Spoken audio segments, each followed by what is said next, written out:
Okay, so they want me to talk about Shomer Negiah. Anyone here know what Shomer Negiah means? What's the translation of Shomer? Watching or guarding. Negiah means touching. Shomer Negiah is a subject about boys and girls touching. Yeah, but I'm going to try to give you a different understanding of what does God want from us. He created a boy, He created a girl, we have hormones, and you're telling us that until we get married, we're not allowed to have any physical relationships between boys and girls. Why? Hashem wants to watch us suffer.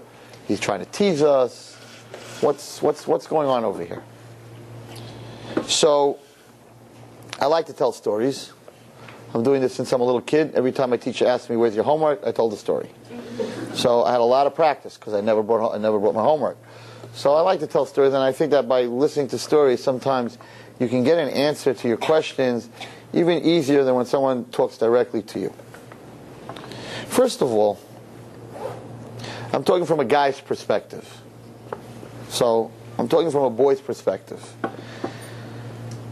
Anytime I give a speech on this subject, it's usually not in public. It's usually one-on-one with a girl. And I'm telling her that the boy that you're going out with has these terrible thoughts, and they always answer me the same thing. It's the most famous 3 words that I hear from girls. You ready?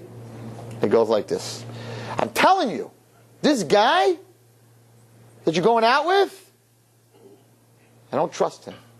He doesn't like you for who you are. He likes you because you're a girl. And if you showed up on your date with a bag over your head, he would still talk to you. And he would still like you. And they're like, "Rabbi, how could you talk about my Chaim like that?" And I'm like, "Because he's a guy." And then comes those famous 3 words. But he's different. Every girl thinks that the boy she's hanging out with, he's different. All your speeches and all the rabbi speeches and all the rabbis that speak about this and this whole subject matter is about all the crazy men in the world. But Rabbi, if you get to know my guy, you realize he's not made out of that stuff. He's an angel. If you look really closely, he has wings on his back. Because he's my guy. So I'll tell you a story that happened with a girl who was going out with a boy. They weren't Shomer Negiah, and it was moving from bad to worse. And I called her into my office to talk to her. A girl that I was very close to. I used to speak to her a lot. And I said to her, "What are you doing? You're getting yourself into trouble. And on top of that, how do you know he likes you? Maybe he just likes your body. Who says he likes you?" She said, "Rabbi Wallerstein, he's different. He promised me he's going to marry me." I'm like, "Okay, you really think he's going to marry you?" And she gave me those defiant girl eyes. When you guys get defiant and you get that look in your eyes, like you don't know what you're talking about, right? She's like, "Maybe you don't understand it. He loves me."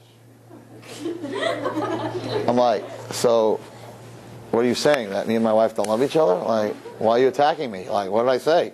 She goes, "No, you don't understand. He's committed to me." Then she said something really crazy.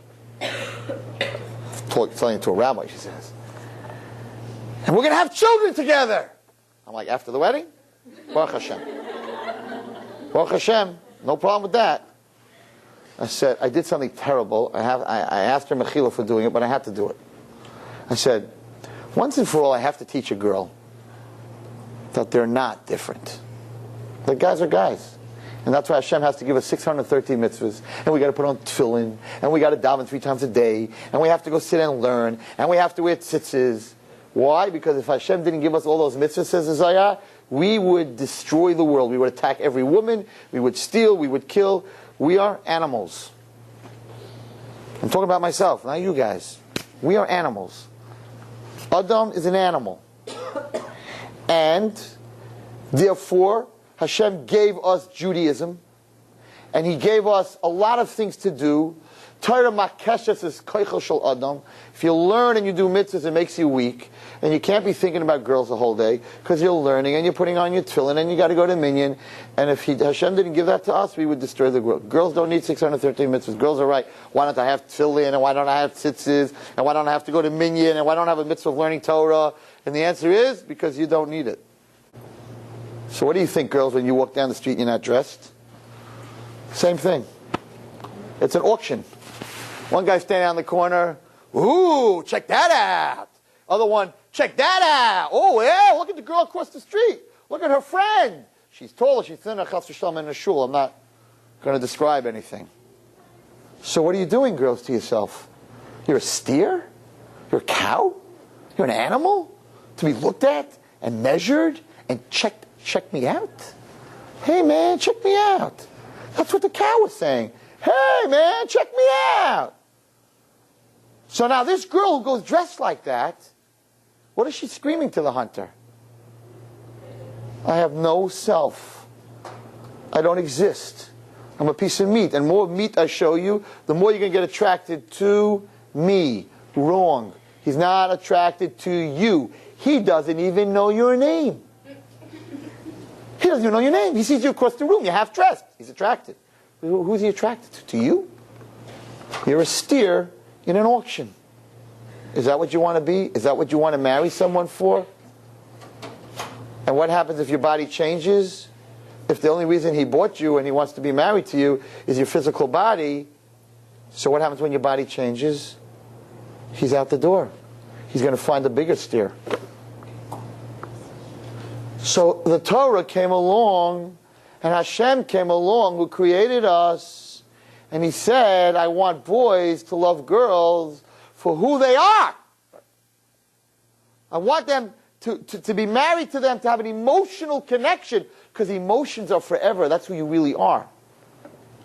That's who you really are. So if the guy's marrying you only because you're not dressed sneerstic, or because you have to touch him, then what happens when you can't touch him? What happens when you're 7th month pregnant and your hormones, don't go near me? Where's he going to go? Does he love you? He loves touching you. He loves touching you. So he's just going to find someone else to go to. So he's going to go to bars and clubs and terrible places, and you're going to sit home and say, what happened to me here? Where's my husband? He was never your husband. He was an auctioneer, a buyer in a steer meat market. I'm not talking to you, I'm not even talking to you Torah perspective right now. I'm talking to you as human beings. I'm trying to explain to you why Hashem, He protects His daughters. Tznius is to protect you, not to protect God. Because if a girl can go out with a boy, and she's dressed and she's covered, and she doesn't let him touch her, and he still wants to marry her, why does he want to marry her? Because he likes her. He knows who she is. He got emotionally attached to her. Once you are physically involved with each other, you don't know what he's attracted to. Maybe he's not attracted to me. Maybe he's just attracted because I'm a girl. So then he's attracted to any girl. So it's not me. But if he can't touch me, and I'm dressed sneerstic, so what is he attracted to? It must be me. So this girl, I broke her heart. And I know my boys, because I'm a Rebbe of boys for 30 years, and I'm a boy. So I broke her heart, and I knew I was going to break her heart, but I didn't have a choice, because I really didn't. I wanted to protect her. So I said, he's going to marry you. I want to meet your love boy that you're so sure of. No problem, Rabbi. When should I bring him to the house? I might bring him tonight at 7 o'clock. I want to meet him. And you know what? Maybe Rabbi Wallerstein is wrong. Maybe he's different. Everyone in this room is thinking right now, my guy is different. Rabbi Wallerstein doesn't know him. But when he meets him, I know what you're thinking. No matter what I'm going to say here tonight, you're going to walk out and say, you know what my Rebbe said? You know what Rabbi Wallerstein said? You're different, right? Aren't you? Come on, tell me you're different. I know what's in your heads. But I got to tell you what I got to tell you. And he's going to tell you how different he is. And Rabbi Wallerstein never met me. And okay. We're all the same. Anyway. Listen carefully. She comes to my house with him. They're just starry-eyed. They walk into my house. They're like looking at each other. Oh, so romantic, so beautiful. My heart was pounding. I was like, wow. This guy's so lucky. This girl's so lucky. I never had such a relationship. Wow, that's like love. I'm like, oh, we'll see. So he sits down. Shalom Aleichem, Rabbi Wallerstein. How are you? Looks me right in the eye. How you doing? She's amazing, isn't she, Rabbi? I'm like, yeah, she is amazing. And she's standing there with her innocent, like, he said, I'm amazing. Did you hear that? Oh my gosh, she's so different. Oh. I'm like, okay, have a seat, sit down, bring up some soda, some cookies. I'm like, so you love her? He goes, oh, you don't even understand. I'm like, here they go again. How did they know I don't understand? How do they know? Do I look like such a miserable old man and I don't understand? You don't understand. I'm like, okay, so teach me, I don't understand. Maybe I'll sit down, you give me a class on what love is. He says, no, you don't understand. I said, okay. I said, so I hear you guys are getting married. Now, they're pretty young. They're not getting married yet. But I said, I hear you guys are getting married. Yeah. Mitzvah Hashem. Mitzvah Hashem. We're going to get married. Mitzvah Hashem. Bezrat Hashem. Bezrat Hashem. We're going to get married. I'm like, I see his lips moving. I know. Okay. And she's just sitting there and she's like looking at me like, see, I told you he's different, you see? And she wants that look from me like, you're right. She's waiting for that, you're right, and then life is just roses. I said, when are you getting married? I don't know. I'm committed to her. I don't know, what, 1 year? Maybe in a year. I said in a year because really that's, you guys are going out for a long time. I think a year is about as long. Yeah. She goes, you see, I told you. I'm like, hold on a minute. What's your Hebrew name? What's your mother's name? He tells me. He thinks I'm going to daven for them. I asked her, what's your name? What's your mother's name? She's like, oh, fantastic. He's one of these Kabbalists that some of you go to. The names match, 13 plus 13, the same month, the same. Oh, they have to go to the rabbi to check it out to make sure everything matches. They hate each other, but the numbers are good, so it's going to work, right? You understand? Perfect.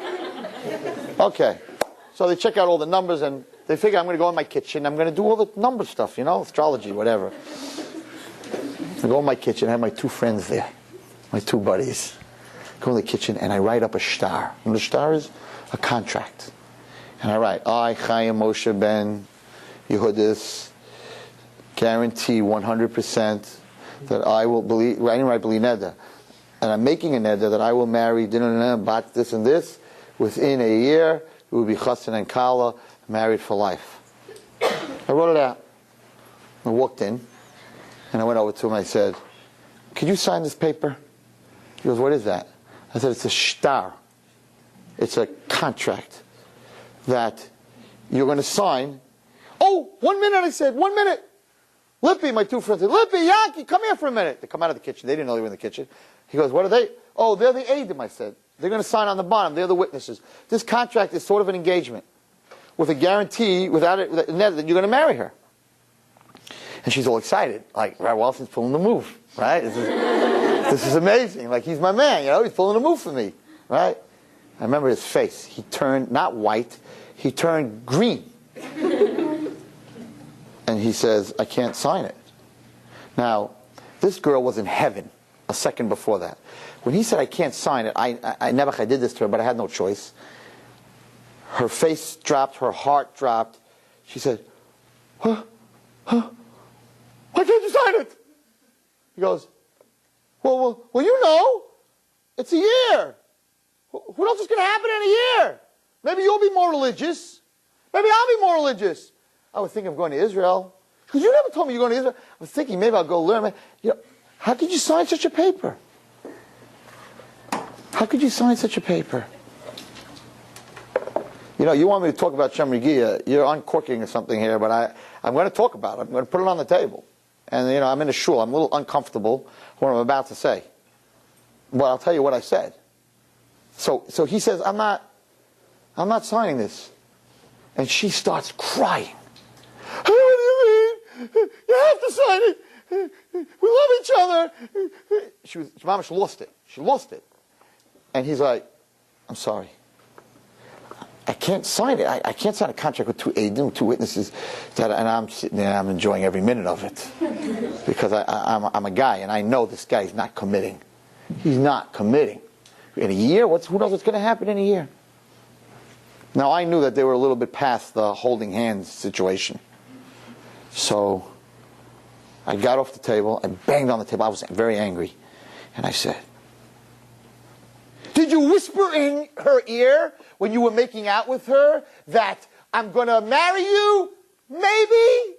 We'll see what happens. I might go to Israel. I might change. You might change. Or did you whisper in your ear when you were making out with her, you're my girl. I love you forever. We're going to have children together. You're amazing. What did you whisper in her ear? You liar. You liar. You user. You abuser. Sign that paper. He got up and he cursed me. Oh, yeah. He said, blank you, Rabbi, and he shot out my front door. And this poor girl sat there and cried for 3 hours. Baloney! He's not committed to you until he stands under that chuppah and puts a ring on your finger and says, Harei at mekudeshes li.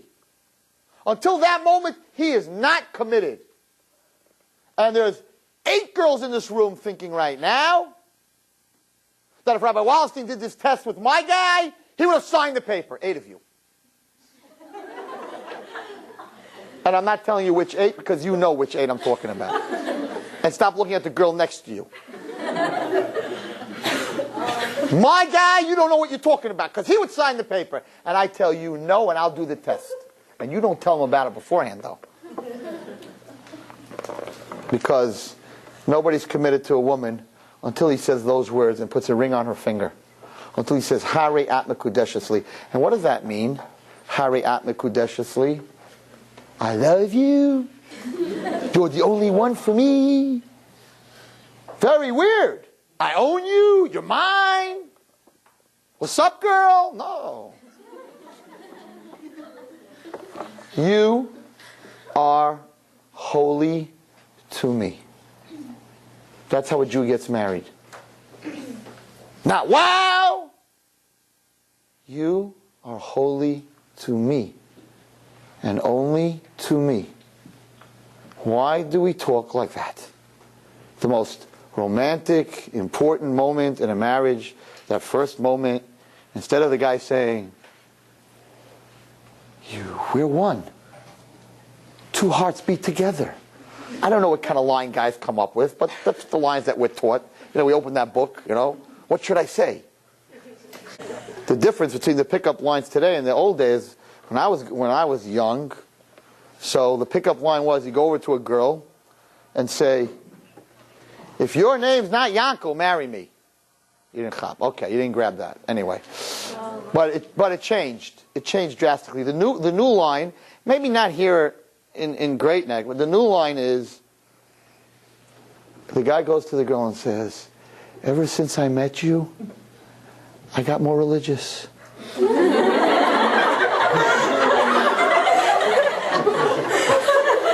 I met you and now I go to Minyan. I met you and I found God. And as girls, as women, that is so the button to push, because every woman has motherly instincts and she wants to help somebody grow. So the guys got smart. Instead of saying, whoa, you're unbelievable, want to hang out? You girls are like, this guy's weird. Well, when he comes over to you and says, it's just amazing since I met you, I'm learning and Torah and I'm a new person and I found myself. And the girl's like, oh my God, I'm such a tzaddik.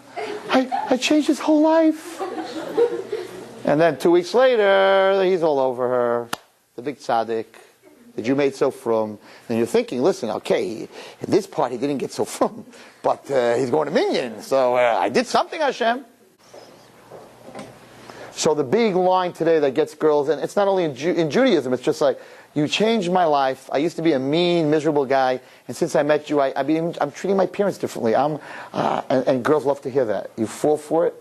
It's the line, and every girl falls for it. And it's not your fault because you're vulnerable. Because then you have a guilty conscience. Rabbi Wallerstein, how could I split up with him? If I break up with him, he's going to go back. He's going to go back to who he was, and then it's going to be my fault, and then Hashem's going to punish me, and look what a big affair I did. And I'm like, hello?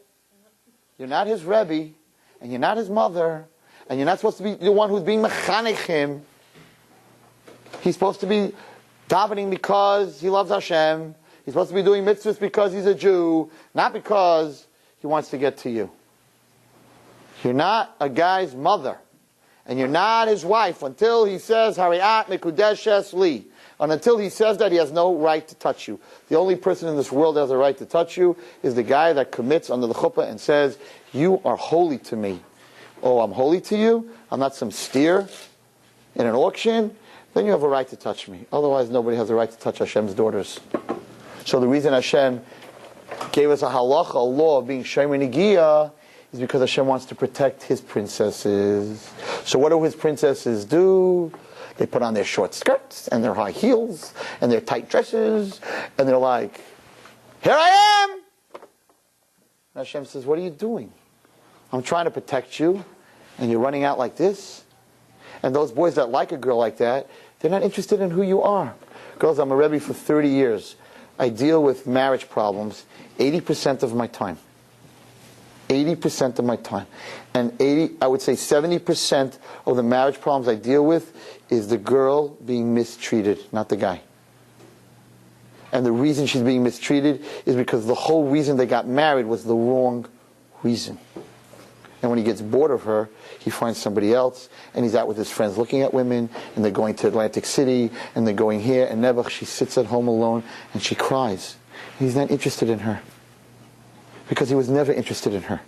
So how do you know that a guy's interested in you? It's very simple. If he can't touch you, and there's no part of your body that he could really look at, so why is he dating me 8 times? Why is he saying Hariat Mekudeshesli? It's because he knows Chaya, we'll give a name, Chaya Friedman, he knows Chaya Friedman. He knows her name. He knows her emotions. He knows what makes her happy. He knows what makes her sad. So that's a person that you can be connected to. But if he's only interested in what you look like, so many marriages are cold, empty bodies. And there's no soul in them. Because it started with no soul. Why? Because that's not what you were looking for. Because you don't have the self-confidence. Because the girls that parade and don't get dressed, they're the ones who are getting married. So you're thinking to yourself, Walston gave a speech, my teacher gave a speech, walk into a room, and the girl that's standing there half-dressed, there's 20 guys Googling at her. And I come in with snua and dressed quietly, and everything's covered, and I don't exist. And you're very wrong. Because the 20 guys that are Googling her have no interest in who she is.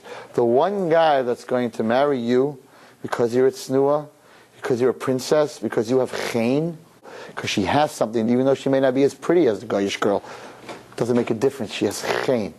She has a certain beauty, an inner beauty. So by undressing the outer parts of your body, you're hiding the true beauty, which is your inner beauty. By covering the outer parts of your body, you're undressing your inner beauty. And that's who you really are. Why sell yourself cheap? Yes, 20 guys are not going to oogle you and text message you and be your friend on my face, your place, whatever they call that space, whatever it is. And it kills me. I have 5 daughters. It kills me to watch girls sell themselves because they don't have self-confidence who you are. You're all beautiful inside. Don't hide it. And then you're going to say, Hashem, it's your fault. It's your fault. And Hashem's going to say, no. Ayin Raya, everything's on tape. And you're going to come up after 120 years, and Hashem's going to show you the tape that you created. That's Gehenna. Everyone thinks Gehenna is a fire that they throw you into. Gehenna is watching your own life when you throw away all the precious things and you drink the cheap wine. That's Gehenna.